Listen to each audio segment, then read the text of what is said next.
abakinnyi babeho neza mu bamotive. Ngo information Rayon Sport yararanye Kenze inoti ya 15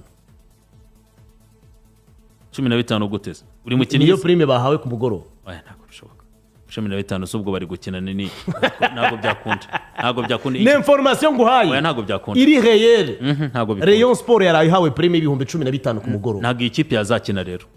Iyi kipe izakina ikintu babakoreye ngo babategeye ngo barababwira ngo niba yidisqualifia ngo niba yisezerera ngo bazabakubira 10 ngo babahira igitano. Oya ntabanzo polisi biryamanye prime ya 25 aho muhuriye hose. Ntabwo bikunda iyi kipe ntabwo byavamo ritard niba ari no wakushotse byore. Rayon Sport nibatsinda polisi bahe 200 abakinnyi basetse 15 bro baravuga ati birutwa n'utwa byihorera iyo bireka wandiko umuntu watsinda witwa ko natsindiye hanze Kenze rwose bayabonye. Ikibazo nenze ko kiri ku mutoza no mu buyobozi biri harimo ikibazo